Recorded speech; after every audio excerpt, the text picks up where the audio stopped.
The room smelled of old paper and regret. Captain James Mitchell sat in his wheelchair, oxygen tank hissing softly beside him like a mechanical companion that refused to leave. 82 years old, Purple Heart, Silver Star, 3 Bronze Stars, and a burden he had carried for 59 years, growing heavier with each breath. Across the small interview room at the Army War College in Carlisle, Pennsylvania, Major Sarah Chen adjusted her recording equipment. Young, 35 maybe, sharp eyes that reminded him of someone he once knew.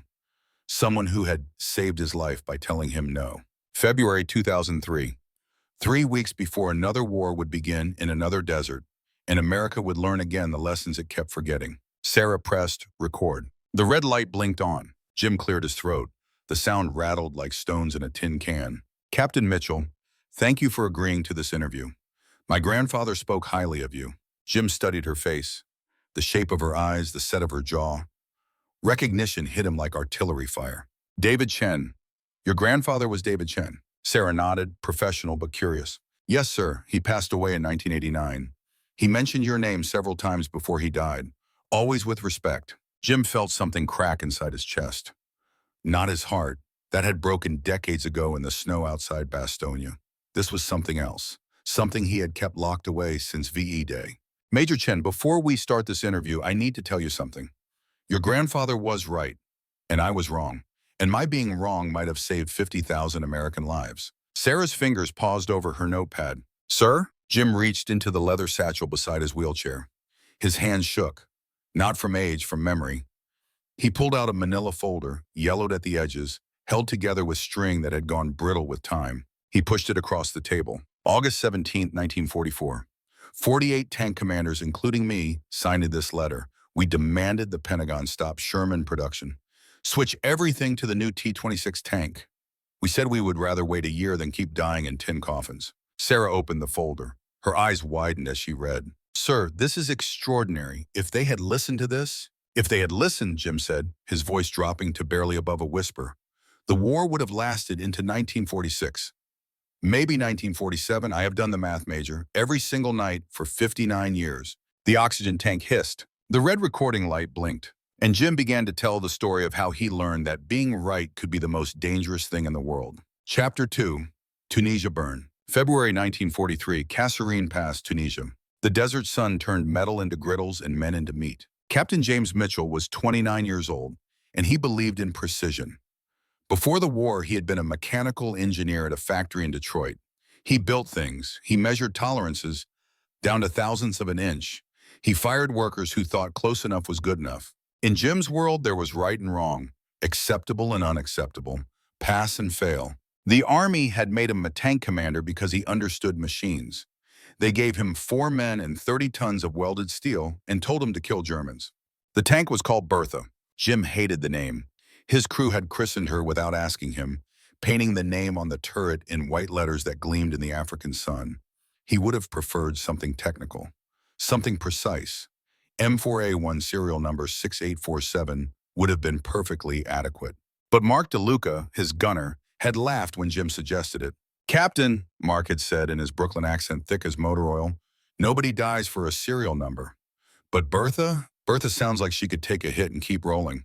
Mark was 35, Italian-American, fought in the Great War as a Navy gunner, joined up again after Pearl Harbor because, as he put it, somebody had to teach these kids how to stay alive. He had 3 daughters back home and a wife who wrote him letters that smelled like lavender. Joe Novak drove Bertha. 26. Czech immigrant, came to America in 1938 when he saw what was coming. Worked in Pennsylvania coal mines until the Army gave him away to fight the Germans who had taken his homeland. Quiet, steady hands, could coax Bertha through terrain that would have trapped a mountain goat. Robert Hayes loaded the gun. 21. Black kid from Alabama who had grown up picking cotton and joined the Army because it was the only organization in America that would judge him on what he could do instead of what he looked like. The other tank crews gave him hell. Jim's crew gave him respect. Bobby could load a 75mm shell faster than anyone Jim had ever seen. And there was William Sullivan. Red, they called him. 19 years old with orange hair and freckles that stood out like targets on his pale Irish skin. Farm boy from outside Boston. Bow gunner. handled the 30 caliber machine gun, and spotted targets, and still wrote letters to his mother every single day. 5 men in a steel box in the desert, and on February 19, 1943, they met a tiger. The column had been rolling through Kasserine Pass for 6 hours. 5 Shermans in a line, following the remnants of an infantry company that had been chewed up and spat out by Rommel's Africa Corps. The mission was reconnaissance. Find the Germans. Report back. Do not engage unless absolutely necessary. Jim had the hatch open, head and shoulders exposed to the desert air. The heat was crushing, but being inside Bertha was worse, like being locked in an oven. He scanned the ridgeline with binoculars. Nothing, just rock and sand and the endless North African sky. Movement. There, on the ridgeline. Jim's stomach dropped before his brain caught up. The shape was wrong, too big, too angular. The gun barrel extending from the turret was impossibly long. Contact. Contact. Ridge north, 1,000 yards.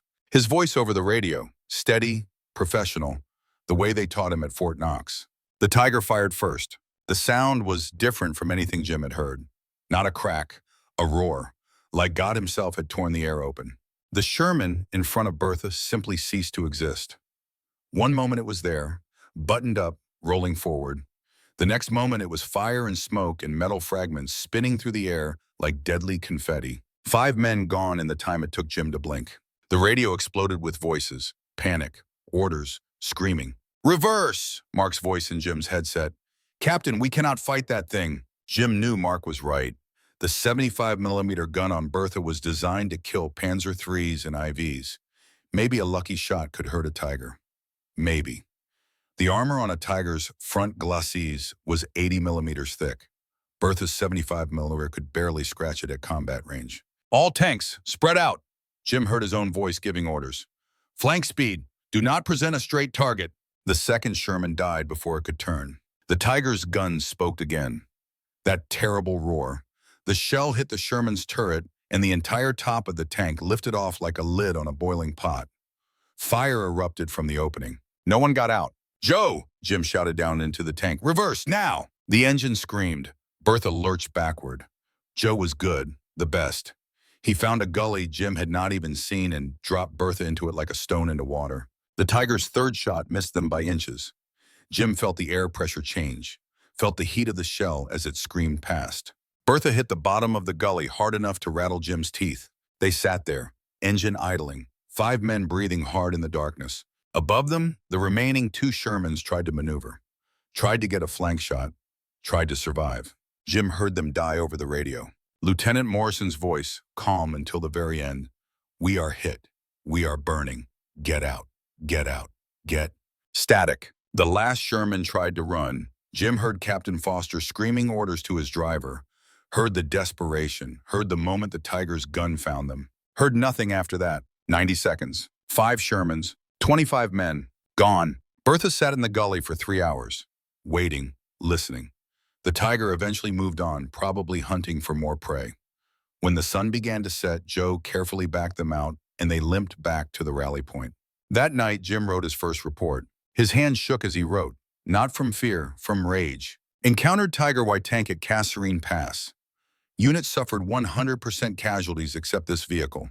75mm gun ineffective against Tiger frontal armor at combat ranges. Request immediate deployment of improved anti-tank weapons. Current equipment insufficient for mission requirements. He signed it, sealed it, sent it up the chain of command. And then he walked to where the survivors from the other companies had gathered around a fire, and he found Colonel William Bradford standing there, watching the flames. Bradford was 48, lean, gray hair cut military short, combat veteran from the Great War. He had been visiting from the Pentagon, observing the fighting, gathering information to send back to Washington. Jim approached him. Sir, may I speak freely? Bradford looked at him. Something in the colonel's eyes told Jim this man had seen it all before. You want to tell me we need better tanks, Captain? Yes, sir. Bradford nodded slowly. How many Tigers did you see today? 1, sir. Bradford picked up a stick and drew in the dirt. 5 marks for the Shermans, 1 mark for the Tiger. And how many Panzer IIIs and IVs have you engaged in the last 2 weeks? Jim thought back, counted in his head.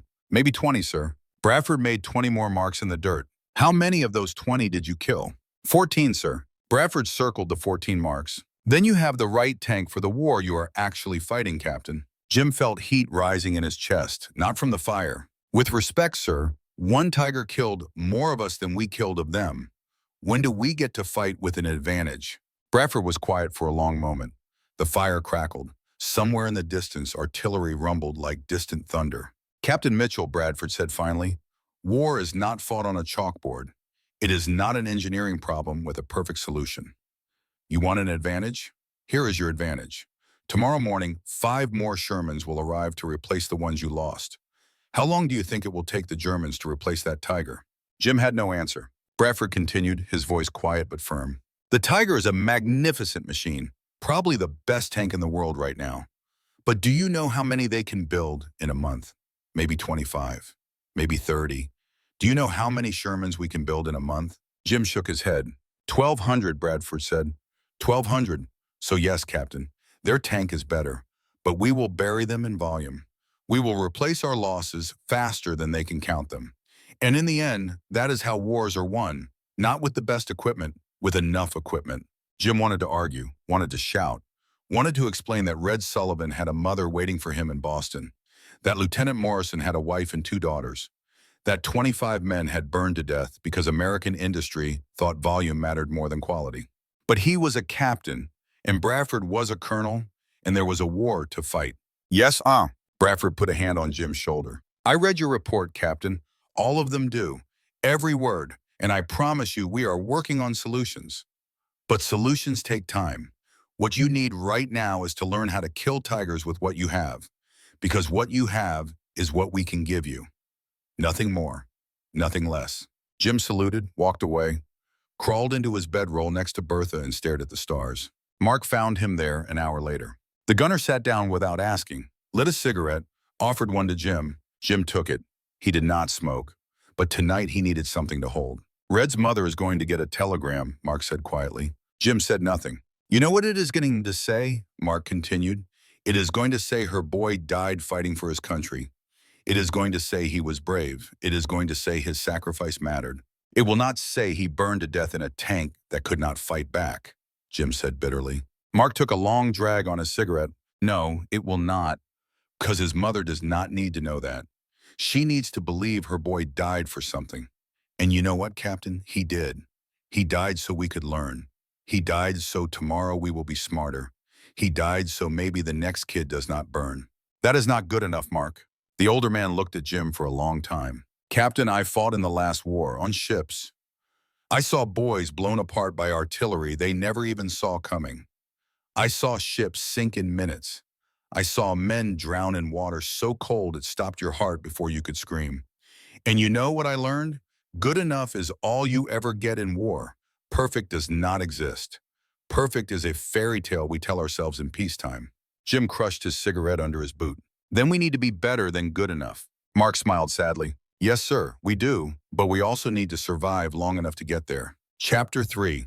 Sicily Lessons. July 1943, Palermo Road, Sicily. Bertha rolled through the Italian countryside like a mobile thunderstorm. 4 months since Kasserine, 4 months of fighting through Tunisia, learning, adapting, surviving. Jim's crew had become something more than 5 men in a tank. They had become a machine within a machine, each man knowing what the others would do before they did it. Moving together, thinking together, staying alive together. They had killed 17 German tanks since Kasserine. Panzer IIIs mostly, a few Panzer IVs.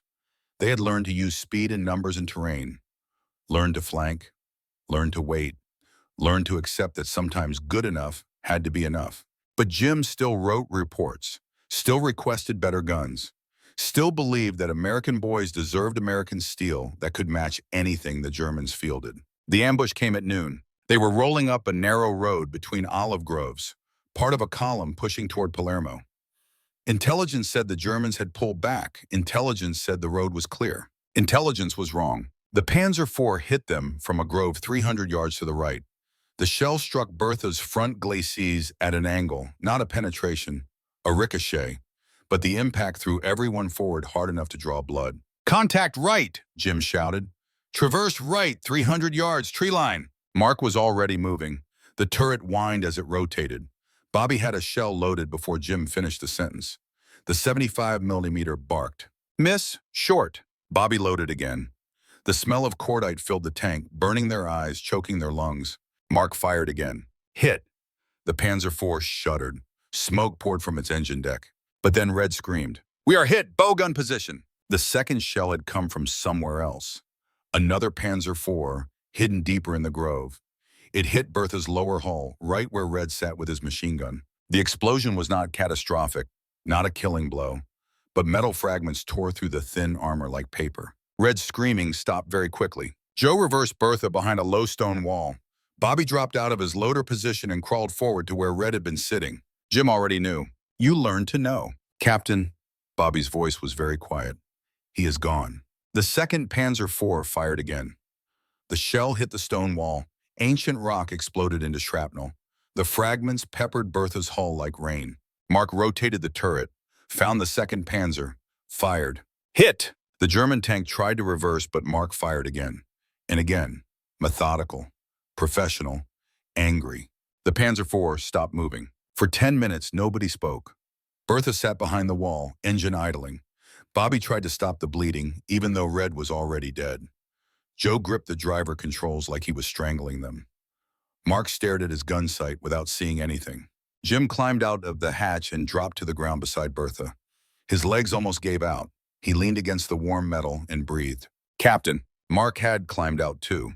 The gunner looked older than 35 now. Looked older than time. Jim met his eyes. "Do not say it," Mark said quietly. "Do not say if we had a better tank, Red would be alive." "Why not? It is true." Mark shook his head. "Maybe. Maybe not. Better tank might have been slower. Might not have made it here. Might have broken down. Might have been somewhere else when Red's number came up. You do not know. None of us know. All we know is Red died in the tank he had, and that tank killed 2 Germans before they killed him. That is the deal. That is the only deal there is." Jim wanted to scream at him, wanted to rage, wanted to tear the war apart with his bare hands and rebuild it into something fair, something just, something where 19-year-old farm boys did not bleed out in the bowgunner position of a tank that never should have been there in the first place. But Mark was not finished. "Captain, you are a good officer, best I have served under, but you have got to stop trying to make this perfect. It will never be perfect. Perfect died in 1939 when this whole thing started. What we have now is chaos held together with spit and prayers and American steel that is good enough. Not great, not perfect, good enough, and good enough is keeping me and Joe and Bobby alive. So please, sir, stop asking for perfect. Because perfect will arrive too late." That night, they buried Red in a field overlooking the Mediterranean. A chaplain said words that did not matter. Jim wrote a letter to Red's mother that would arrive 3 weeks later and destroy her world. And then he wrote another report. Lost bowgunner to Panzer IV ambush. 75mm gun performed adequately against enemy armor. However, improved optics and fire control would have reduced time to first hit. Request continued prioritization of tank improvements for future operations. He sealed it, sent it, knew it would join the hundreds of other reports flowing back to the Pentagon every single day. Knew someone was reading them. Hoped someone cared. Chapter 4, The Meeting, July 1943. The Pentagon, Washington, D.C. Major David Chen sat at his desk and read the reports. All of them. Every single tank commander's after-action report that came across his desk got the same treatment. Chen read them carefully, made notes, built spreadsheets, calculated ratios. He was 34 years old, Chinese-American, born in San Francisco, graduated from Stanford with a degree in mechanical engineering. Joined the Army in 1940 because war was coming, and Chen believed in America, despite America not always believing in people who looked like him. The Army had made him an analyst because he was brilliant with numbers, and they did not trust him with command. His office was small, one window overlooking a parking lot, one desk covered in papers, one filing cabinet full of calculations that would decide how many men lived and how many men died. Chen picked up another report, this one from Captain James Mitchell. Tunisia, Kasserine Pass, 5 Shermans lost, 1 Tiger tank encountered. Chen had read 14 of Mitchell's reports now. The man was consistent, always professional, always precise, always asking for better equipment, always right. And that terrified Chen. A knock on his door. "Come in." Colonel William Bradford entered. He looked tired. Bradford always looked tired these days. The weight of sending men to die with equipment he knew was imperfect showed in every line of his face. David, we have a meeting in 10 minutes. General Reynolds wants to discuss the tank program. Chen nodded, gathered his papers, followed Bradford down the corridor to a conference room where decisions were made that would echo across oceans and through history. General Marcus Reynolds sat at the head of the table, 52 years old, commander of Fort Knox, lost his only son at Pearl Harbor when the USS Arizona went down, joined the war effort with the fury of a man who had nothing left to lose and everything to avenge. Beside him sat Colonel Richard Hartwell, armored board, engineer, perfectionist, believed that American industry could build anything if given enough time and money. And Lieutenant Colonel Ernest Donovan, logistics, former railroad executive, the man who understood that wars were won not by the best weapons, but by the most weapons in the most places at the most times. Chen sat at the far end of the table with his folders and his spreadsheets and his terrible knowledge. Reynolds opened the meeting. Gentlemen, we have a problem. Our tank commanders in North Africa and Sicily are requesting better equipment. Specifically, they want tanks that can fight German Tigers and Panthers on equal terms. Colonel Hartwell, what do we have? Hartwell opened a folder. Sir, we have the T-25 and T-26 programs in development. Both feature 90mm guns, improved armor, better suspension. The T-26E3 in particular is superior to the Sherman in every measurable category. Gun penetration, armor thickness, from crew survivability. Reynolds leaned forward. When can we field them? Hartwell hesitated. The T-26 is still in testing, sir. We are encountering issues with the transmission, final drive failures. The weight is causing problems. If we rush it into production, when, Colonel? July 1945 for pilot production. October for full production. Deployment to Europe by January 1946. Silence filled the room like smoke. Bradford spoke carefully. General, that is 25 months from now. I can count, Colonel. Sir, Bradford continued, in 25 months, based on current casualty rates and operational tempo, we will need to deliver approximately 8,400 tanks to Europe. Sherman production is currently 1,200 tanks per month. T-26 projected production is 150 per month initially. And your point? My point, sir, is that if we stop Sherman production today and switch to the T-26, we will have maybe 2,500 tanks total by January 1946, instead of 30,000 Shermans by July 1945. Reynolds slammed his hand on the table. The sound was like a gunshot. Are you telling me we should send our boys to die in inferior equipment because it is easier to build? No, sir. I am telling you we should send our boys to fight in sufficient equipment because sufficient is what wins wars. Hartwell interrupted. Colonel Bradford, with respect, sufficient is how we lose tank crews. These men are writing reports begging us for better equipment. Are we just going to ignore them? Chen had been quiet until now, listening, calculating, feeling the weight of what he was about to say pressing down on his chest like a tank. He spoke. Gentlemen, may I? Reynolds looked at him. Chen rarely spoke in these meetings. The Chinese-American major who sat at the end of the table and did mathematics that no one else wanted to do. Go ahead, Major. Chen opened his folder, pulled out a sheet covered in numbers. I have been running projections based on current casualty rates, production capacity, and deployment timelines. If we halt Sherman production today and switch to the T-26, here is what happens. He slid the paper to the center of the table. Current production plan, Chen continued. Sherman production through 1945 results in projected war end date of May 1945. Estimated American tank crew casualties, 1,800 to 2,200. Victory probability, 98%. He paused. If we switch to the T-26, the earliest we can field sufficient numbers is January 1946. That is an 8-month delay. In those 8 months, based on current casualty projections and accounting for reduced offensive capability due to tank shortages, estimated American tank crew casualties increase to 4,200 to 5,100. War end date extends to March 1946.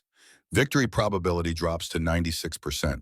The silence this time was absolute. Reynolds stared at the paper. You are telling me the better tank kills more Americans. Chen felt his throat tighten. I am telling you, sir, that waiting for the better tank kills more Americans. The tank itself is not the problem. The timing is the problem. Hartwell shook his head. Major Chen, with respect, these calculations assume everything goes perfectly. What if the war drags on? What if we face new German designs? What if we prepare for the war we wish we were fighting instead of the war we are actually fighting? Bradford interrupted. That is called losing, Colonel. Reynolds stood up, paced to the window, looked out at Washington, D.C. in the summer sun. My son died on the Arizona, the general said quietly. You know what killed him? We were not ready. We had old battleships because we did not invest in new ones. I swore I would never make that mistake again. And now you are asking me to make it anyway. Chen stood up too. He had never challenged a general before, but this moment required it. Sir, your son died because we were not ready for the war that came. These tank crews will die if we prepare for the war we wish was coming. There is a difference, a critical difference.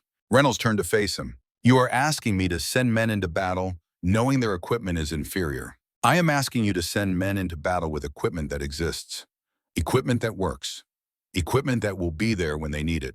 The T-26 might be better, sir, but better does not matter if it is not there. The general looked at Chen for a long moment. How confident are you in these numbers, Major? As confident as I can be, sir. I have checked them 17 times. Reynolds looked at Bradford, at Hartwell, at Donovan, at the paper on the table with its terrible mathematics. Continue Sherman production, Reynolds said finally. Incorporate improvements as they become available. The 76mm gun is ready? In production now, sir, Hartwell confirmed. Then get it to the field.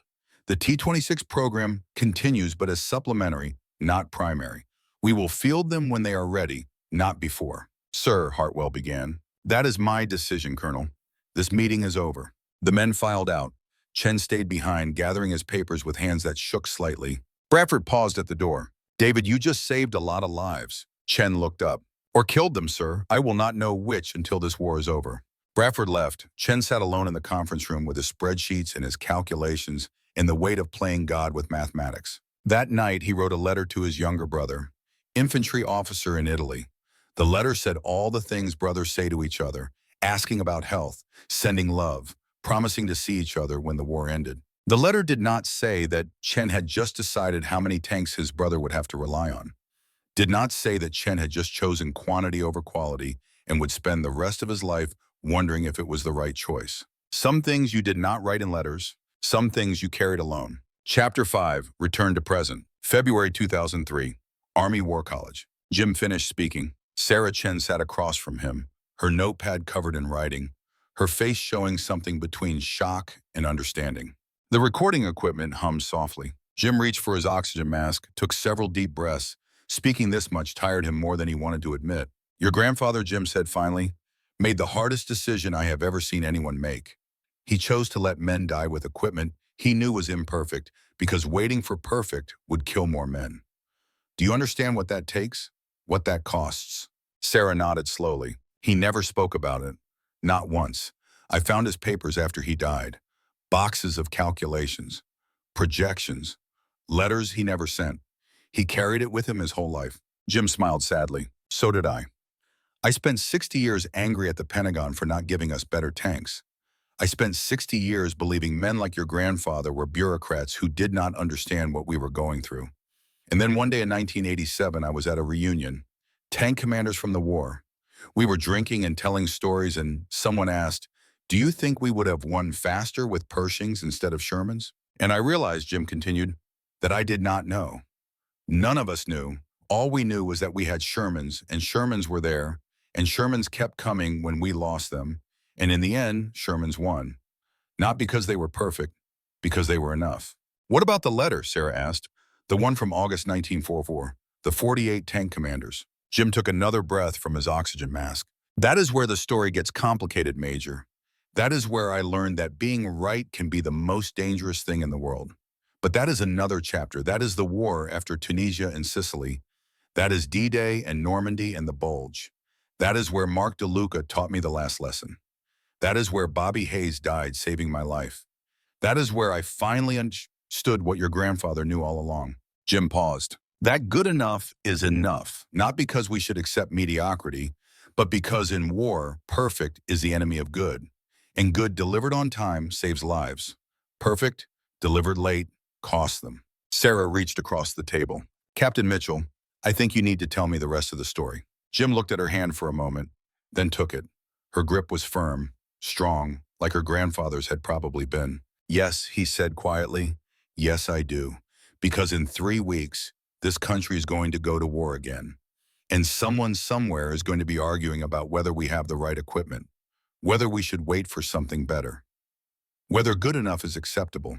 And they need to hear what I learned, what your grandfather knew, what Mark and Red and Bobby and 43 other men from my company paid with their lives to teach me. What is that? Jim looked at the recording equipment, at the red light still blinking, at the story that was half told and needed finishing. That the cost of tomorrow is paid today. That the price of perfect is measured in the lives of men who do not have time to wait. That the mathematics of survival are simple and brutal and unforgiving. He released her hand, settled back in his wheelchair. But first, I need to tell you about England, about preparation for D-Day, about the moment I convinced 47 other tank commanders to sign a letter that could have lost us the war. Sarah checked her recording levels, made notes, prepared for the next chapter. The oxygen tank hissed, the red light blinked, and Jim Mitchell continued the confession that had waited 59 years to be spoken. April 1944, somewhere in southern England. The rain fell like it was trying to drown the whole damn island. Captain James Mitchell stood in the mud and watched his company prepare for the biggest invasion in human history. 14 Sherman tanks lined up in a field that had probably grown wheat before the war turned it into a staging ground for steel and violence. He was 30 now, felt 60. Tunisia and Sicily had burned the youth out of him like impurities in metal.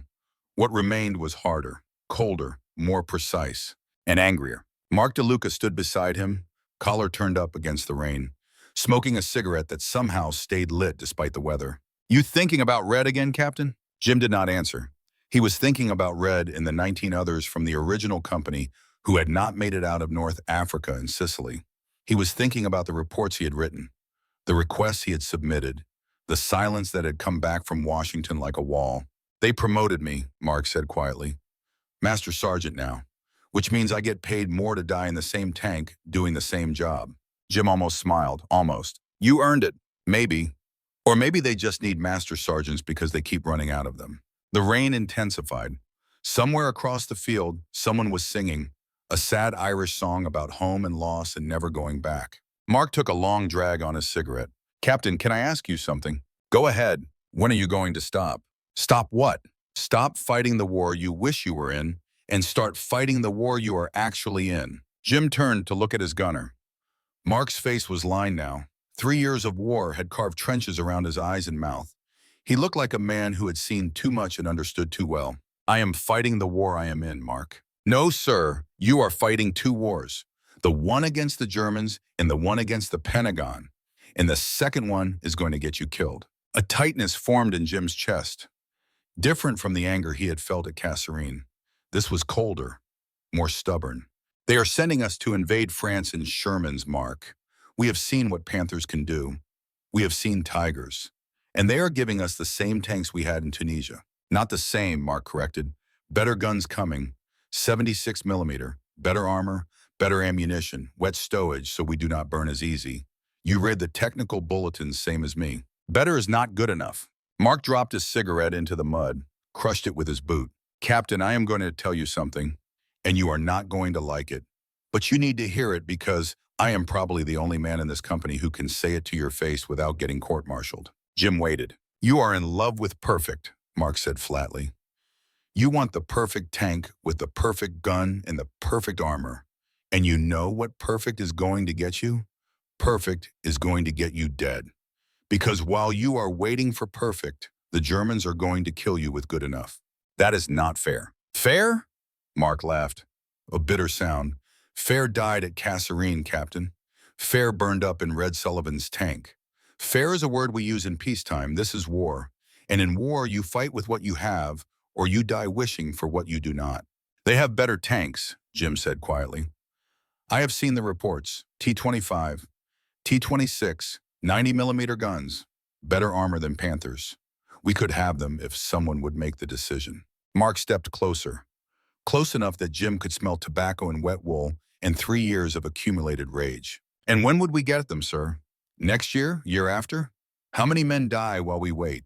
How many tanks do we not have because we stopped building the ones that work? You want to win tomorrow's war so bad, you are willing to lose today's. That is not leadership, Captain. That is cowardice dressed up as standards. Jim's hand curled into a fist. Watch yourself, Sergeant. Or what? You will write a report about me too? Mark shot back. Add me to your list of things that are not perfect enough? I have been in 2 wars now, Captain. I know how this ends. It ends with men like you learning the hard way that good enough is all God ever gives us. The question is whether you learn before or after you get people killed. Mark walked away, left Jim standing alone in the rain with his anger and his righteousness and the terrible suspicion that maybe, just maybe, his gunner was right. But he could not admit it. Not yet. Not while Red's mother was still getting letters every month from Jim explaining how her son had died and why it mattered. Not while Tommy Morrison was in a hospital stateside learning to walk on prosthetics because a panther had burned his legs off. Someone had to demand better. Someone had to refuse to accept good enough, even if that someone was alone. Chapter 7. The Pentagon Calculus. May 1944. The Pentagon, Washington, D.C. Major David Chen had not slept well in 6 months. He sat at his desk at 2 in the morning, surrounded by papers and calculations in the quiet hum of a building that never truly slept. Outside his window, Washington was dark except for streetlights and the occasional car passing by. Chen rubbed his eyes, drank cold coffee that tasted like metal, returned to the spreadsheet in front of him.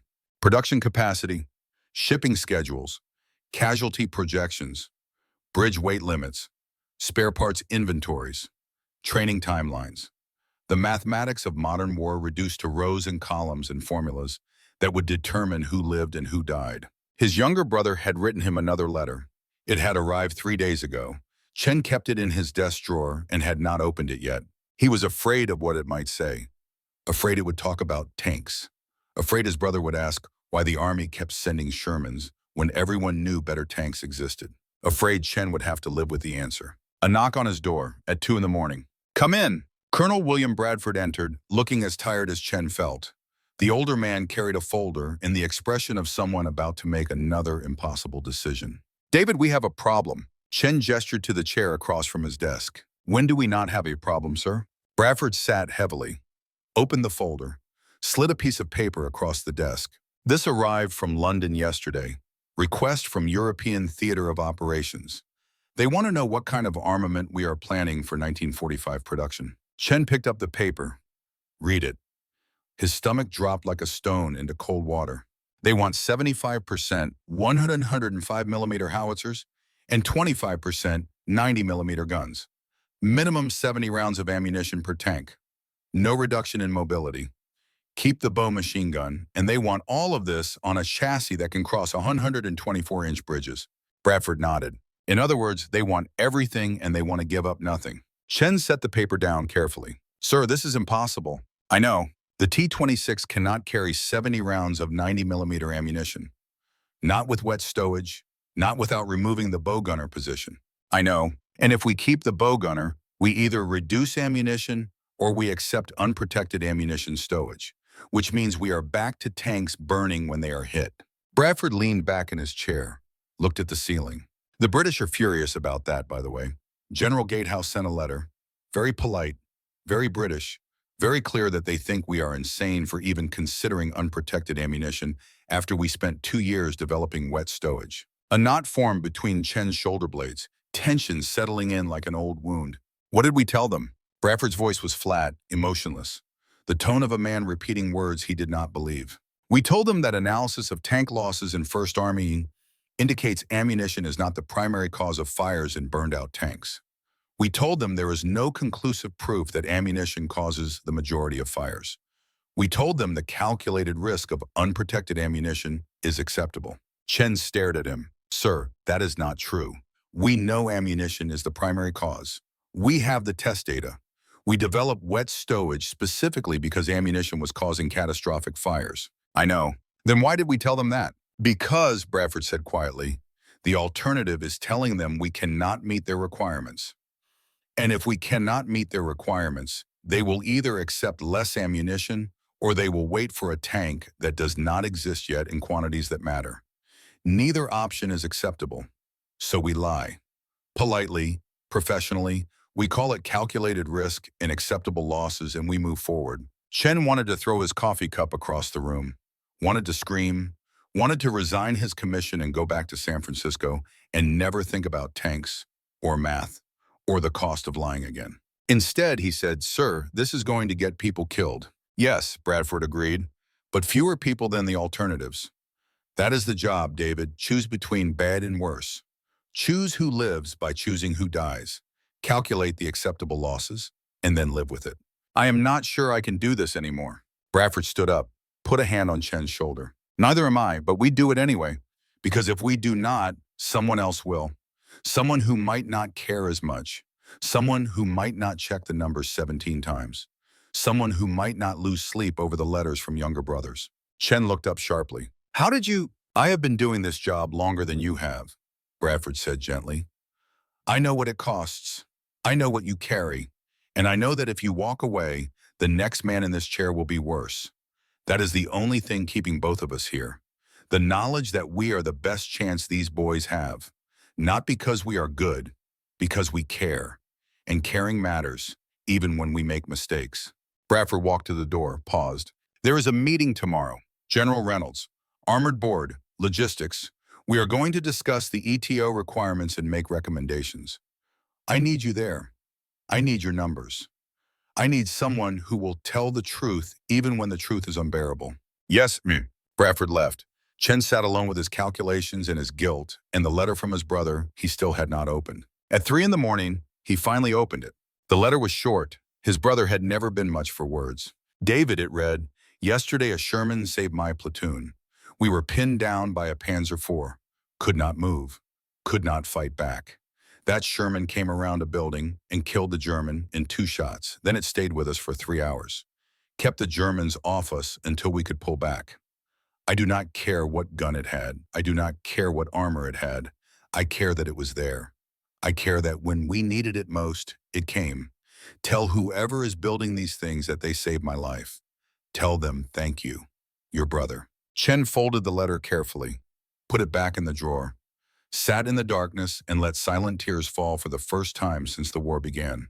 Because his brother had thanked him for the choice that kept Chen awake at night, had thanked him for good enough, had thanked him for being alive because a Sherman had been there instead of a perfect tank that did not exist yet. And Chen did not know if that made the choice right or just lucky. Chapter 8, D-Day, June 6, 1944, Omaha Beach +3. Jim Mitchell had seen hell in North Africa, had smelled it in Sicily, but nothing had prepared him for Normandy. Bertha II rolled off the landing craft into water that was still red from the thousands who had died here 3 days ago. The beach was a nightmare of wrecked vehicles and abandoned equipment and the kind of silence that comes after screaming stops. Company C had 14 tanks, 70 men. They were part of the second wave of armor, coming in after the infantry had paid the price to secure the beachhead. Jim stood in the turret hatch, surveying the devastation, and felt something cold settle in his chest. This was what winning looked like. This was the cost of good enough. Bobby Hayes was still with him, still loading the gun faster than anyone in the battalion. Joe Novak still drove. Marc DeLuca still fired with the precision of a man who had forgotten how to miss. The new bow gunner was Eddie Kowalski, 20 years old, Polish kid from Chicago, talked too much when he was nervous, which was always. But he was good with the .30 caliber, and he did not freeze when things went bad, and that was all that mattered. The column moved inland, through hedgerows that turned every field into a potential killing ground, through narrow Norman lanes where Panthers could hide and Shermans had to advance in single file like targets in a shooting gallery. They lost their first tank on June 12th. Lieutenant Harrison's Sherman took a Panzerfaust to the side at close range. The German hiding in a hedge with a tube that cost 20 marks killed 5 Americans and 30 tons of steel that cost $50,000. Harrison and his crew burned. They lost their second tank on June 15th. Sergeant Miller drove over a teller mine in a sunken road. The explosion lifted the Sherman 2 feet in the air. When it came down, the driver and bow gunner were dead. The others got out. Miller lived long enough to scream for his mother before the burns killed him. By the end of June, Company C was down to 11 tanks, but they had killed 23 German tanks, mostly Panzer IVs, 3 Panthers, 1 Tiger that they had swarmed with 4 Shermans and killed through sheer volume of fire and desperate courage. Jim wrote his reports, noted that tactics were evolving, noted that the 75mm gun was adequate against most German armor when used properly, Noted that the real killers were not tanks, but anti-tank guns and Panzerfausts and mines. Noted that Red Sullivan had died for equipment that was proving good enough after all. Tried not to think about that too hard. Mark found him one evening in July. They were in a rest area 5 miles behind the line. The kind of place where you could almost forget there was a war until the artillery started up again. "Captain, you get the news?" "What news?" "We are getting 76mm guns. New Shermans, M4A3 with the 76. Supposed to arrive next month." Jim should have felt vindicated. Should have felt like his reports had mattered. Should have felt like finally, someone was listening. Instead, a weariness settled into his bones that had nothing to do with lack of sleep. "That is good," he said quietly. Mark sat down beside him, lit a cigarette, did not offer one this time, just smoked in silence for a while. "You know what I learned in the last month, Captain?" Jim waited. "I learned that the tank does not matter half as much as I thought it did. We killed 3 Panthers with 75mm guns. Know how? We flanked them. We moved fast. We used terrain. We shot them in the ass where the armor is thin. We did not wait for better guns. We won with what we had." Jim looked at his gunner. "How many men died learning those tactics, Mark?" The older man exhaled smoke into the twilight. "Fewer than would have died waiting for new tanks, I think. Maybe. I do not know. Nobody knows. That is the thing, Captain. Nobody knows. We just fight and live and die and hope someone smarter than us is making the right calls. What if they are not?" Mark stubbed out his cigarette. "Then we die anyway. But at least we die fighting. That counts for something." Chapter 9, The Collective Letter. August 1944. Still in France. Still in the war. They were in a farmhouse that had probably been beautiful before artillery turned it into a skeleton of stone and timber. 48 tank commanders from 6 different battalions pulled together for a planning meeting that was not supposed to become a revolution. But revolutions never plan themselves. They just happen when enough angry people end up in the same room. Jim had not organized this. That was Captain Samuel Rodriguez, Mexican-American officer from Texas. Fierce, smart, angrier than Jim about the equipment situation. Rodriguez stood at the front of the room with a map and a bottle of liberated French wine and the kind of intensity that made men follow him into fire. "Gentlemen, we all know why we are here. We have been fighting for 2 months. We have lost men, we have killed Germans, and we are doing it in tanks that are inferior to what the enemy is fielding. The question is, what are we going to do about it?" Captain Robert Thompson spoke up. Big Thompson, they called him. Black officer commanding a segregated tank company.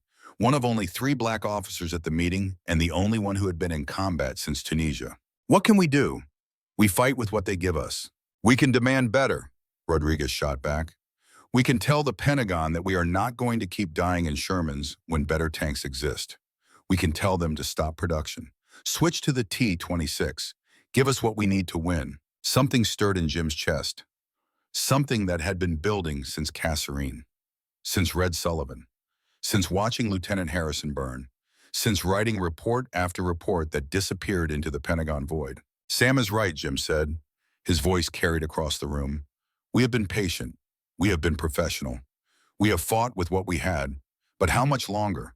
How many more men burn before someone in Washington decides American lives matter more than production schedules?" The room erupted. 48 men who had seen too much and lost too much and were tired of being told that good enough was acceptable. Captain James Foster stood up. Jim's friend from training stateside. Good officer. Level head. The kind of man who thought before he spoke. "Jim, I understand the frustration. God knows I feel it too. But are we sure this is the right move? Stopping Sherman production? What if the war lasts longer because we do not have enough tanks?" "Then we fight smarter," Rodriguez argued. "We wait for better equipment. We dig in. We defend what we have taken until the T-26s arrive. Better to wait and have an advantage than keep throwing men into a meat grinder." Thompson shook his head. "You are talking about giving the Germans months to fortify, months to bring up reserves, months to prepare defenses. How many infantry die while we wait for our perfect tanks?" "They are dying now anyway," Rodriguez said flatly. "Difference is, with T-26s, we could protect them better. Kill German tanks before they kill our boys." Jim listened to the arguments swirl around him, felt himself being pulled in, felt the anger and frustration coalescing into something concrete, something actionable. Mark was not at this meeting. Mark was with the tank, probably cleaning the gun, Probably making sure Bertha too was ready for tomorrow. Probably knowing exactly what Jim was about to do and hoping Jim would not do it. But Jim was tired of caution, tired of accepting, tired of writing reports that changed nothing. "We write a letter," Jim said. The room went quiet. "We write a collective letter. All of us. We tell the Pentagon exactly what we think. We demand they stop Sherman production. We demand they give us the T-26. We tell them we would rather wait for the right tank than die in the wrong one." "And if they say no?" Foster asked. "Then at least we tried," Jim replied. "At least we stood up. At least when we die, it is because the Pentagon made a choice, not because we were too afraid to ask for better." Rodriguez pulled out a paper, started drafting. By midnight, they had a letter, 48 signatures, 4 pages of carefully worded but unmistakable demands. Stop Sherman production. Accelerate T-26 development. Deploy only when sufficient numbers of superior tanks are available. Accept reduced offensive tempo in exchange for improved crew survivability. Jim signed it. His hand did not shake. He believed every word. Foster signed it reluctantly. His hand did shake. Thompson signed it last, looked at Jim and said quietly, "I hope you are right about this, Captain, because if you are wrong, a lot of boys are going to die waiting for tanks that never come." The letter was sealed, sent through channels, would arrive in Washington in 3 days. Jim walked back to where his crew was sleeping beside Bertha's second. Mark was still awake, cleaning his pistol by moonlight. The gunner looked up. "You did it, did not you?" It was not a question. "Yes," Mark nodded slowly, went back to cleaning his pistol. "Captain, you are either going to be a hero or a cautionary tale. I am not sure which yet, but I hope you are right, because if you are wrong, that letter is going to haunt you for the rest of your life." Jim lay down on his bedroll, stared at the stars, tried to believe he had done the right thing, tried not to think about all the ways it could go wrong. Chapter 10, The Rejection, September 1940, the Pentagon. The letter arrived in Major Chen's office on a Tuesday morning. He read it 3 times, felt his stomach drop a little more with each reading. 48 tank commanders, formal request, stop Sherman production, wait for T-26, accept reduced offensive tempo. Chen walked to Bradford's office without being summoned. The colonel looked up from his own paperwork and knew immediately something was wrong. "Sir, we have a problem." Bradford read the letter. His face went gray. "Do you know what they are asking for, David?" "Yes, sir. They are asking us to potentially extend the war by 6 to 12 months. They are asking us to reduce offensive pressure. They are asking us to bet everything on a tank that is still having mechanical problems." Bradford set the letter down carefully.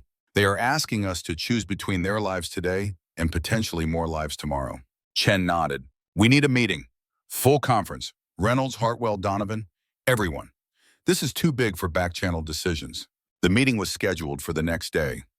Chen spent the night running new calculations, new projections, new mathematics of death. By dawn, he had his answer. He just did not like it. Chapter 11, The Decision, September 1940, Pentagon Conference Room. General Reynolds read the letter with an expression that aged him 10 years and 10 minutes. Colonel Hartwell looked vindicated. Lieutenant Colonel Donovan looked ill. Bradford looked like a man watching a train wreck in slow motion. Chen laid out his analysis, spread papers across the conference table like playing cards in a high-stakes game. "Gentlemen, if we honor this request, here is what happens. Sherman production stops immediately. T-26 production ramps up. Earliest deployment of sufficient numbers is June 1945. That is 9 months from now." He slid the projections across the table. "In those 9 months, offensive operations slow significantly due to reduced tank availability. Current casualty models project an additional 2,400 to 3,100 tank crew deaths due to extended exposure time. Infantry casualties increase by an estimated 8,000 to 12,000 due to reduced armor support. War end date extends to March 1946. Total Allied casualties increase by approximately 35,000. The silence was crushing. Reynolds spoke first, his voice hoarse. "You are telling me that giving them what they want will kill more of them?" Chen met his eyes, held them without flinching. "Yes, sir, because what they want is based on what they can see. One tank versus one tank. They cannot see the logistics, the production, the training, the mathematics of theater-level warfare. They are right about the T-26 being better. They are wrong about it being the right choice." Hartwell leaned forward. "Major Chen, these are experienced combat officers. They have been fighting this war for 18 months. Are you saying they do not know what they need?" "I am saying they know what they want, sir. There is a difference. They want to fight today's battle with tomorrow's tank. I am saying we need to win today's battle with today's tank, so there is a tomorrow. Chen thought about the names on that letter. Rodriguez with 3 daughters. Thompson with a mother waiting for him. Mitchell, who had written more reports than any other tank commander in the theater. And Chen was going to tell them no. Sir, Chen said to Reynolds, if we approve this request, I estimate Captain Mitchell's chance of survival drops from 67% to 41%. Not because of combat, because of time. Every month the war continues, his odds decrease. Same for all of them. Then what do we tell them? Reynolds asked. How do we explain that we are sentencing them to fight in inferior equipment for their own good? We tell them the truth, Bradford said quietly. We tell them that sufficient equipment now is better than superior equipment later. We tell them that we are fighting to win the war, not individual battles. We tell them that their sacrifice matters and their opinions matter, but that our job is to see the whole picture. And the whole picture says, continue Sherman production. Reynolds looked around the table, at Hartwell, at Donovan, at Chen, at Bradford. Vote, the general said. All in favor of continuing current production schedules? 4 hands went up, slowly, reluctantly, but they went up. Opposed? Silence. Reynolds signed in the response letter himself. Chen watched him write it, watched him choose words that were honest but not cruel, professional but not dismissive. The response would reach France in 5 days, would land on Jim Mitchell's desk like a bomb, would tell 48 tank commanders that their request was denied, that Sherman production would continue, that improvements were being implemented but fundamental redesign would not occur. That good enough was still the policy, that the mathematics said they were wrong. But Reynolds added one more paragraph. Chen watched him write it. However, in light of the morale concerns expressed in your letter, and recognizing the dedication and courage of all tank commanders currently engaged with enemy forces, this department will accelerate development timelines for the T-26 program. Production priority will be increased. Target deployment date will be moved forward by 3 months. Tank commander units with demonstrated combat effectiveness will receive priority assignment of new equipment as it becomes available. Chen read the addition, looked at Reynolds. Sir, that is politics, Reynolds said quietly. And maybe mercy. We tell them no. But we also tell them we are listening. We are trying. We care. Maybe that matters. Maybe it does not. But it is all I can give them. Chen left the Pentagon that night and walked for 3 hours through Washington. Tried to outrun the knowledge that he had just told men they had to die with equipment he knew was imperfect. Tried to believe it was the right choice. Failed. At midnight, he sat on a bench near the Lincoln Memorial and looked at the statue of a man who had also made impossible choices about how many men should die for what cause. Chen had never prayed before, but he prayed then. Prayed he was right.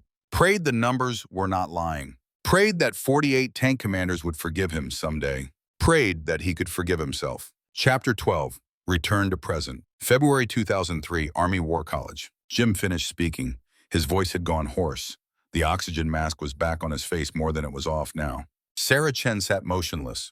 Her notepad was full. The recording equipment had been running for 4 hours. So they said no, she said quietly. They said no. And you never knew why until 1987. Veterans Reunion. A historian was there, had access to declassified documents, showed us the calculations, the projections, your grandfather's analysis. Sarah's hand trembled slightly as she made notes. What did you feel when you saw them? Jim was quiet for a long moment. Outside the window, snow had started falling. February in Pennsylvania, cold and clean and peaceful. I felt like an idiot, Jim said finally. I felt like a child who had been angry at his father for not buying him a toy, only to discover 40 years later that his father had been saving money for food. I felt small and foolish, and grateful that someone smarter than me had been making the decisions. He paused, and I felt guilty, because Mark had tried to tell me, had tried to make me see, and I had been too angry, too righteous, too convinced I was right to listen. And Mark died in December 1904, still trying to teach me that lesson. Died before I could thank him for being smarter than me. Sarah reached across the table again. Captain Mitchell, you were fighting a war. You saw your men dying. You wanted to save them. That is not foolish. That is human. Human, Jim agreed, but wrong. And in war, being human and wrong costs lives. That is what I learned. That is what your grandfather knew. That is what I need to tell you before this country goes to war again. He leaned forward. The oxygen tank hissed. The red light blinked. In 3 weeks, we invade Iraq. And someone somewhere is arguing about whether we have the right equipment, whether we should wait, whether good enough is acceptable. And I need them to hear this story. Need them to understand that perfect is the enemy of good, that the cost of tomorrow is paid in the lives of men who do not have time to wait. What happened next? Sarah asked softly. After you got the rejection letter? Jim smiled sadly. Then we went to the bulge. Then Mark died teaching me the last lesson. Then I learned that being right about tanks meant nothing compared to being there when it mattered. Then I finally understood what good enough really means. But that, he said, is part 3. And that is where the story gets hard. December 16, 1944. The Ardennes Forest, Belgium. The snow came down like God was trying to bury the whole damn war. Company C had been in reserve. Supposed to be resting, supposed to be refitting, supposed to be somewhere safe for a few days before the next push into Germany. Then the Germans attacked. Not a probe, not a raid, a full offensive.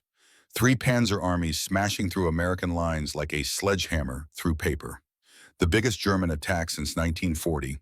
Desperation made steel and sent west to break the Allies before the war was lost. Jim Mitchell got the orders at 0400. Move to Bastogne, support the 101st Airborne. Hold the crossroads. Do not let the Germans through. Company C had 11 Shermans, 57 men. They were equipped now with the M4A3 76mm tanks that Jim had requested for so long. Better guns, better ammunition, wet stowage, everything he had wanted. Marc DeLuca sat in the gunner seat of Bertha the Stin, his breath fogging in the frozen air inside the tank. Joe Novak hunched over the driver controls. Bobby Hayes checked the ammunition racks with hands that had loaded thousands of rounds and never fumbled once. Eddie Kowalski tested the bow gun and tried not to look as terrified as he felt. Captain, Mark's voice over the intercom, you see the weather? I see it. Germans picked a good time. No air support in this. Just us and them. Just us and them, Jim agreed. The column rolled through snow that was already 6 inches deep and getting deeper. They passed remnants of units that had been shattered in the initial attack.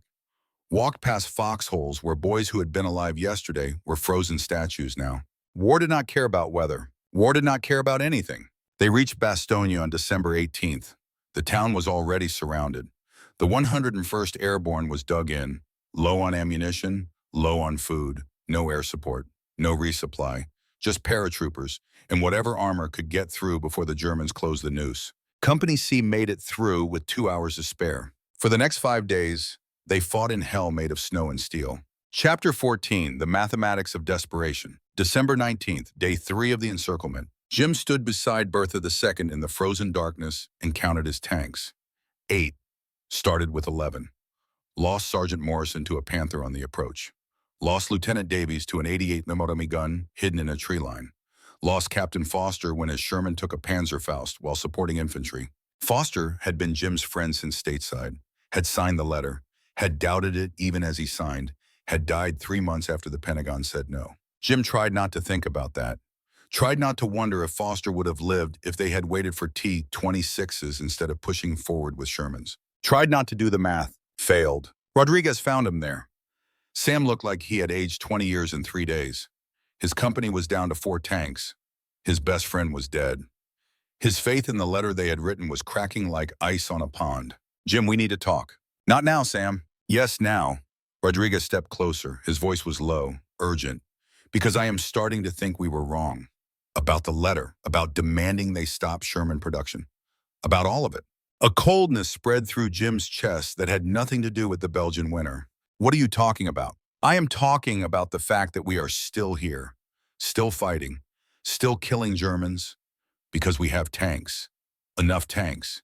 If they had stopped production like we asked, how many tanks would we have right now?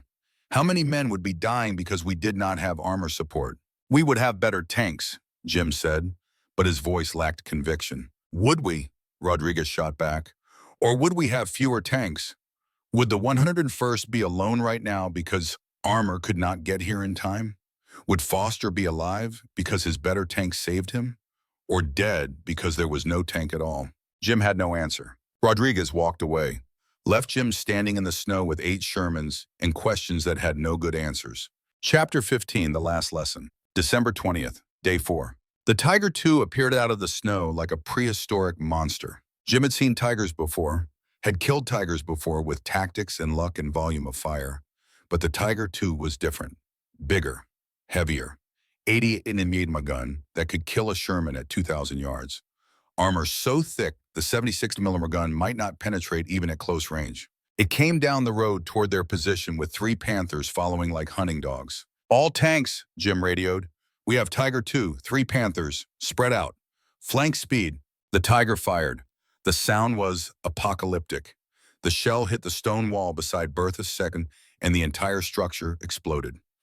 Eddie Kowalski screamed as fragments tore through the bowgunner position. "Eddie is hit!" Bobby shouted. "He is hit bad!" Joe reversed them behind a building. The Tiger fired again.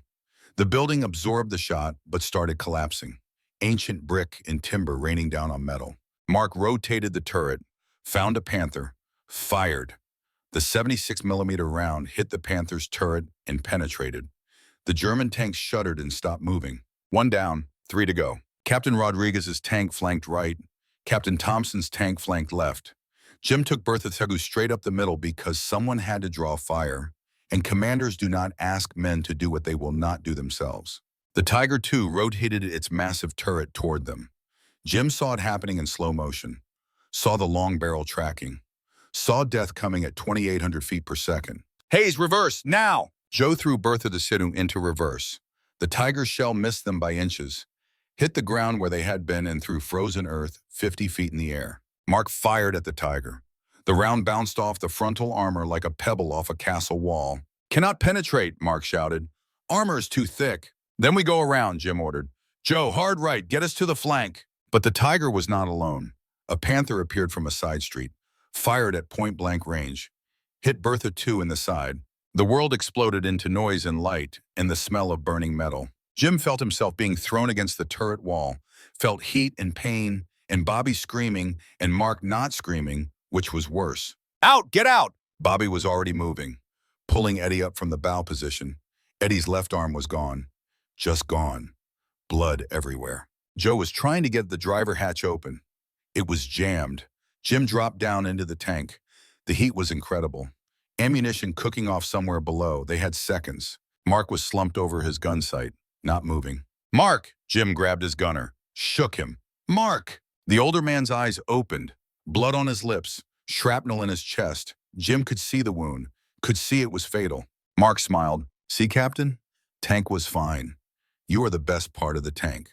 Always were. We are getting you out." Mark coughed blood. "No time. You know it. I know it. Get Joe out. Get Bobby and Eddie out. Get yourself out. Let me go. I am not leaving you." Mark grabbed Jim's collar with bloody hands. "Jim, listen to me. You were wrong about the tanks. I was right. Pentagon was right. Good enough was enough. You learned that, right? Tell me you learned that." The fire was spreading. The heat was unbearable. Ammunition was exploding below them like popcorn. "I learned it, Mark. I learned it." "Good." Mark closed his eyes. "Then my job is done. Go save the boys who can be saved." "That is an order, Master Sergeant." Marc DeLuca died with a smile on his face in a Sherman tank that Jim Mitchell had once called inadequate. Jim got Joe out through the turret hatch. Bobby had already pulled Eddie to cover. The 4 of them ran as Bertha the II burned behind them. The tank exploded 10 seconds later. Mark's funeral pyre. Jim collapsed in the snow 20 yards away and watched his gunner burn and understood finally, completely, irrevocably that Mark had been right about everything. The Panther that killed Bertha II died 30 seconds later when Thompson's Sherman hit it from behind. The Tiger II died when 3 Sherman swarmed it and killed it through sheer volume of fire and desperate courage. Company C lost 4 more tanks that day, but they held the line. And Marc DeLuca's last lesson was complete. Chapter 16, The Cost. December 26th, Relief of Bastogne. Patton's Third Army broke through. The siege was lifted. The crisis passed. The Germans were pushed back. Company C had 3 operational Shermans left. 22 men out of 57. The rest were dead or wounded or broken in ways that did not show on the outside. Jim sat in the snow beside what was left of Bertha II and did the mathematics he had been avoiding for 2 years. Company C, original strength, June 1944. 14 tanks, 70 men. Destroyed, 18 Shermans total, 48 men killed. Killed by Company C, 68 German tanks, Estimated 300 plus infantry. Replacement time for lost Shermans, 2 to 3 weeks. Replacement time for T-26s if they had existed, 3 to 4 months, if at all. Jim did the math. If they had waited for T-26s like he demanded, if Sherman production had stopped, if his letter had been approved, Company C would not have had 18 replacement Shermans, would have fought the entire campaign undermanned, would have taken more casualties from lack of support, would have killed fewer Germans, would have been less effective. Mark would still be dead, but Bobby might be too, and Joe, and Eddie, and Foster, and 40 others because there were not enough tanks when they were needed. The Pentagon had been right. Chen had been right. Mark had been right. And Jim had been wrong. He had been wrong in a way that would have cost lives if anyone had listened to him. Bobby Hayes found him there an hour later. The young man's face was gaunt. He had been loading ammunition and killing Germans for 6 months and had seen things no 21-year-old should ever see. "Captain," Bobby said quietly, "we got orders. Moving up to support the counteroffensive. Germany.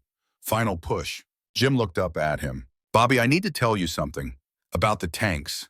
About the letter I wrote demanding better equipment. About how wrong I was." Bobby sat down in the snow beside him. "Sir, I cannot read your mind, and I do not know what letters you wrote.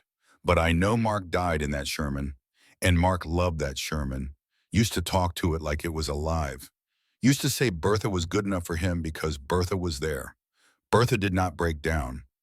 Bertha did not quit. Bertha was enough." The young man paused. "Mark was right about a lot of things, sir. Probably right about that too." Chapter 17, Remagen. March 7, 1945. Ludendorff Bridge, Remagen, Germany. The war was ending. Everyone could feel it. The question was not if Germany would fall. The question was when. The question was how many more would die before it was over. Company C had received 2 of the new T-26 E3 Pershing tanks in February. The tanks Jim had wanted for so long. 90-millimeter guns, better armor. Everything the reports had promised. Jim gave them to Rodriguez and Thompson. Kept his M4A3 Sherman, the same model that had carried him from Normandy to the German border. They called it Bertha III now, the third incarnation, still rolling, still fighting. They rolled toward Remagen as part of the force tasked with seizing the bridge over the Rhine, the last natural barrier before Germany's heartland. If they could take the bridge intact, the war might end by summer. Rodriguez's Pershing led the advance. The 90-millimeter gun killed a Panther at 1,200 yards. One shot. Clean kill, the kind of performance Jim had dreamed about in Tunisia. But then the Pershing threw its final drive. The advanced transmission that was supposed to be better than the Sherman simply failed. The tank stopped moving 200 yards from the bridge. German engineers were already setting demolitions, racing against time to blow the bridge before the Americans could take it. Jim made a decision in 3 seconds that would define the rest of his life. All Shermans forward, maximum speed. His Sherman was lighter, smaller. The engine was simple and reliable and had pulled him through 2 years of combat without failing once. Bertha III, still alive, still there when needed. They charged the bridge at full speed. German small arms fire rattled off the armor. An 88mm gun fired and missed. The bridge was in bad shape, damaged, partially collapsed, but still standing, still passable. Jim's Sherman hit the bridge at 20 miles per hour and kept going. The bridge groaned, metal twisted, stone cracked, but it held. For 30 seconds it held, long enough for Jim's Sherman to make it across. Long enough for Bobby Hayes to see the other side of the Rhine. Not long enough for the bridge to survive. The center span collapsed. Jim's Sherman fell with it. 30 tons of steel and 5 men plunging into the Rhine River in early March when the water was 40 degrees and survival time was measured in minutes. Jim remembered cold, remembered darkness, remembered the tank sinking and water pouring in and knowing this was how it ended. Remembered Bobby Hayes grabbing him, pulling him toward the hatch, getting him out into the freezing water. Remembered breaking the surface, gasping, drowning, Bobby holding him up. Remembered Bobby pushing him toward the bank, toward American soldiers reaching down to pull them out. Remembered Bobby's hand slipping from his, Bobby's face disappearing under the water.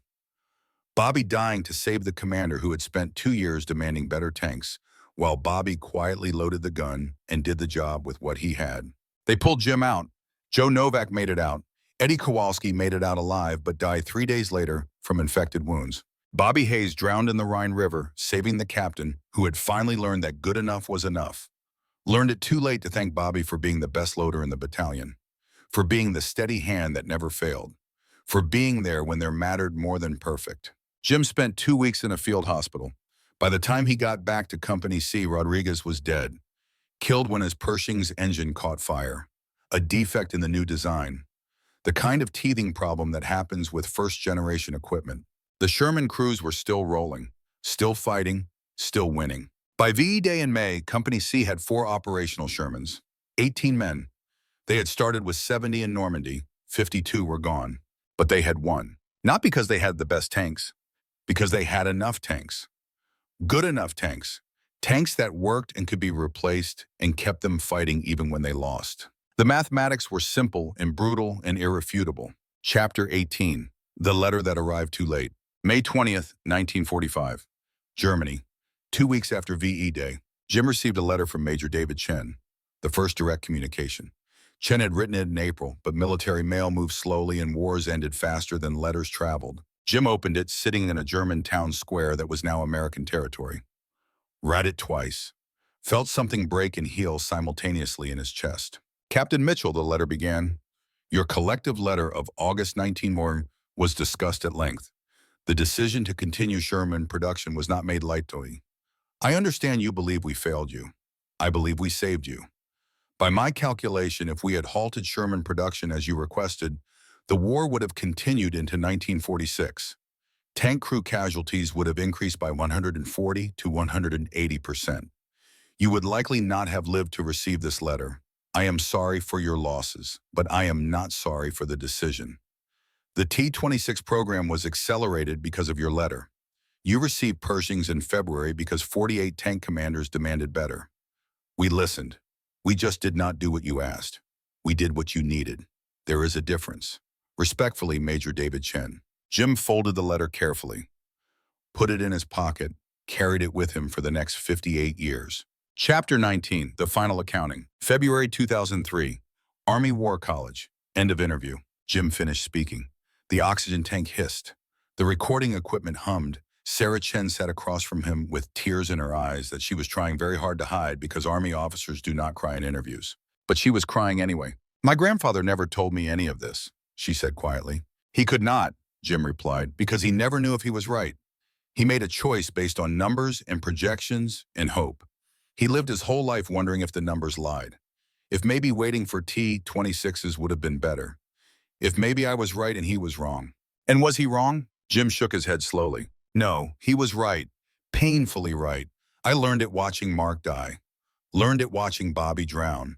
Learned it when Rodriguez's Pershing caught fire. Good enough wins wars. Perfect shows up too late or breaks down or costs more lives waiting than it saves using. He paused. Your grandfather saved my life by telling me no. Saved thousands of lives, maybe tens of thousands. And he never knew. He died in 1989, still wondering if he had murdered men with mathematics. I need you to know he did not. He saved us, all of us, by having the courage to choose good enough when we were demanding perfect. Sarah reached into her bag, pulled out 2 envelopes. Captain Mitchell, after my grandfather died, we found his papers, calculations, letters he never sent. This first one is addressed to you, written in 1987 but never mailed. I think he wanted to tell you but could not find the words. She slid the first envelope across the table. Jim opened it with shaking hands. James, it read in Chen's precise handwriting. I hope you survived. I hope you lived long enough to understand why I said no. I hope you can forgive me for choosing your life over your wishes. The numbers said you would live. I believe the numbers. I have believed them every day for 43 years. But I still do not know if they were right. I only know that I did what I believed would save the most lives. If that makes me a murderer, then I am a murderer. If it makes me a savior, then I am a savior. I will not know which until I stand before God and account for the choices I made. I hope when that day comes, you will speak for me. Tell him I tried to save you, even when you did not want to be saved. Your friend in mathematics and war, David Chen. Jim read it 3 times, felt tears on his face for the first time since Bobby Hayes disappeared under the water. Sarah slid the second envelope across. And this one, she said softly, I think you need to see. It is from the Pentagon archives, declassified in 1995. It is about your letter. Jim opened it, read the memo inside, dated September 1944. His vision blurred as he read. "This cannot be right." Sarah leaned forward, her voice steady despite the tears. "Captain Mitchell, there is something else you need to know. Something we found in the declassified files that my grandfather never spoke about. Something I think he died not knowing whether it was mercy or manipulation." Jim looked up. "That letter you and 47 others signed in August 1944? The one demanding they stop Sherman production?" "The one they rejected," Jim said quietly. "They did not reject it," Sarah corrected. "They rejected the request. But they did not reject you." She pointed to the memo. "After your letter arrived, there was an emergency conference. General Reynolds, my grandfather, the whole Ordnance Department. Your letter terrified them. Not because you were wrong about the T-26 being better, because they realized the morale cost of what they were asking you to do. The psychological impact of sending men to fight an equipment those men believed was inferior." Jim read the memo again, saw the words swimming through tears. "They accelerated T-26 production by 3 months," Sarah continued. "Diverted resources, pushed suppliers, changed priorities. You were supposed to get Pershings in May 1945. You got them in February, 4 months early. Why, Ma? Because 48 tank commanders demanded it. Because General Reynolds read your letter and realized that good enough had to feel good enough, or men would die believing they had been abandoned." She pulled out another document. "Production schedules, before and after August 1944. Your company was in the first wave to receive Pershings. Not random assignment, priority assignment, because Captain James Mitchell's name was first on that letter. Because you had written more reports than any other tank commander. Because they wanted to show you they were listening." Jim stared at the documents. "So we did matter. Captain, you mattered enormously." Sarah's voice was fierce now. "Not because you were right about stopping Sherman production. You were wrong about that, and it would have killed thousands. But you were right about something more important. You were right that leadership owed you answers, owed you the best they could give within the constraints of reality. Your letter did not change the decision, it changed the urgency." She paused. "Rodriguez got a Pershing in February. He died in March. But he had 3 months with that 90mm gun. 3 months where he killed German tanks before they killed American infantry. How many infantrymen lived because Sam Rodriguez had that Pershing 3 months early? We will never know. But my grandfather's notes estimate between 400 and 700 lives saved across all units that received early Pershings." Jim closed his eyes, his hands shook. "Mark died in December. Pershings arrived February, 2 months too late for him. For Mark, yes," Sarah said gently, "but not for the crews who got them, not for the infantry they protected. Your letter changed the timeline. It did not give you what you asked for. It gave you what you needed as fast as humanly possible." Jim was crying now, openly. An 82-year-old man with 58 years of guilt finally cracking open. "I spent 60 years thinking I failed, thinking that letter was proof I did not understand, that I was a fool demanding the impossible." "You were not a fool," Sarah said firmly. "You were a tank commander doing what tank commanders do, demanding the best for your men, fighting for every advantage. The Pentagon was not your enemy, Captain. They were your partner, fighting the same war from different foxholes. Your letter made them fight harder, made them prioritize differently, made them remember that every number on their spreadsheets was somebody's son." She reached across and took his hand. "My grandfather wrote in his private journal," she continued, "that your letter was the most important document that crossed his desk in the entire war. Not because it changed policy, because it changed him. He wrote, and I quote, 'Today I read a letter from 48 men who will die if I am wrong. I have never felt the weight of my choices more clearly. I will accelerate what I can. I will push where I can push. I will do everything possible within the laws of physics and production. Because these men deserve to know someone is fighting for them, even when the answer is no.'" Jim could not speak, could barely breathe. Sarah squeezed his hand. "You did not fail, Captain Mitchell. You succeeded in the most important way. You reminded the Pentagon that good enough had to be the best possible version of good enough. That acceptable losses had to be minimized even when they could not be eliminated. That every day mattered." She released his hand, gathered the documents. "Those 400 to 700 lives? That is the low estimate. The full analysis suggests your letter and others like it created systemic changes that saved between 2,000 and 3,500 American lives in the last 8 months of the war. Not by changing tanks, by changing timelines, by changing urgency, by reminding everyone that soldiers were not numbers on a page. Jim looked at her through tears. "Tell him," Jim said. "Tell your grandfather I forgive him. Tell him he was right. Tell him Marc DeLuca died teaching me what Chen already knew. Tell him Bobby Hayes drowned saving me because Shermans were there when Pershings were not. Tell him he saved my life and I never thanked him, and I am sorry it took me 60 years to understand." "I will tell him," Sarah said softly. "Every Memorial Day at his grave. I will tell him you understand. I will tell him you both won. In different ways, but you both won." Chapter 20. The Last Words. February 2003. End of interview. 3 weeks before Iraq. Jim sat in his wheelchair, oxygen tank hissing, old man with old wounds and old wisdom that a new generation needed to hear. "Major Chen," he said, "you are going to write a report about this interview, and someone is going to read it. Someone who is making decisions about equipment for Iraq. Someone who is arguing about whether we have the right vehicles, the right armor, the right protection. Yes, sir. Tell them this. Tell them the story of 48 tank commanders who demanded perfect and got good enough and won anyway. Tell them about Major David Chen who chose mathematics over mercy and saved thousands. Tell them about Marc DeLuca who died teaching that good enough is enough. Tell them about Bobby Hayes who drowned in a Sherman because the Sherman was there. Tell them that perfect is the enemy of good, that the cost of tomorrow is paid in lives today, that the mathematics of survival are simple. Get enough of what works to the people who need it when they need it. Not perfect. Enough. Not tomorrow. Today." He paused, took a breath from the oxygen mask. "But also tell them this. Tell them that good enough must be the best possible version of good enough. That leaders owe their people the best they can deliver within the bounds of physics and time. That listening matters even when the answer is no. That urgency matters. That every day you can accelerate delivery is measured in lives." His voice grew stronger. "Your grandfather and I were both right. I was right that we deserve the best. He was right about what the best actually was. The best was not the perfect tank. The best was the best achievable outcome given real constraints. And when I wrote that letter, I changed what was achievable. I moved the constraints. I made the best better. That is what I learned in the end. That demanding better is not wrong. That accepting good enough is not surrender. That the tension between perfection and sufficiency is not a bug. It is a feature. It is how progress happens. Soldiers demand more. Leaders deliver what is possible.